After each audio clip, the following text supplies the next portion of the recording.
তো বিভিন্ন দেশে পতাকা আঁকি, ব্রাজিল, আর্জেন্টিনা আঁকি, পর্তুগাল আঁকি, ফ্রান্স আঁকি, মানে যে যে দল ভালোবাসে সেই দলের পতাকা আমরা গালে এঁকে দিই। একটা ম্যাচে আসলে দেখা যাচ্ছে 2,000, 2,500, 3,000 টাকা হয়।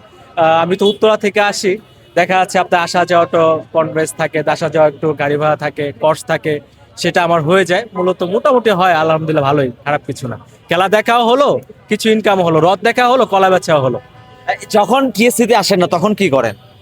তখন হচ্ছে বিভিন্ন ব্যানার টানার এগুলো আঁকি। তারপর বিভিন্ন আব্বুর ব্যবসা আছে, আব্বুর ব্যবসা ট্যাবসা সামলাই। তারপর হচ্ছে আগে তো হচ্ছে দেখা যাচ্ছে আজ থেকে 10-15 বছর আগে ডিজিটাল প্রিন্ট ছিল না।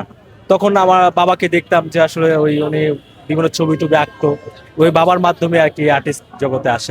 ভাই ওইভাবে তো গোনা হয় না, তারপর দেখা যাচ্ছে আম, যে এই 1 মাসে আল্লাহ রহমতে হচ্ছে প্রায় 30,000 মতো হতে পারে আর কি। না, স্বেচ্ছায় আসে, স্বেচ্ছায় আসে, আমরাও চাই। দেখা যাচ্ছে অনেকে বাচ্চা কাচ্চা নিয়ে আসে যে ভাই একটু বাচ্চাদের গালে এঁকে দেন, তো সুন্দর করে এঁকে দিই।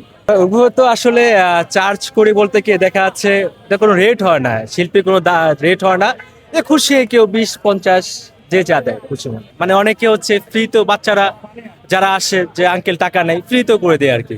আলহামদুলিল্লাহ অনেক মজা পাচ্ছি, অনেক আনন্দ পাচ্ছি। আর বিশেষ করে আর্জেন্টিনা খেলার দিনে আসা হয়, ভালো লাগছে, আলহামদুলিল্লাহ, খারাপ না, ভালোই। হ্যাঁ, বিশ্বকাপ ব্যাপারটা তো পুরোটাই মিস করব, দেখা যাচ্ছে পুরো ব্যাপারটাই মিস করব।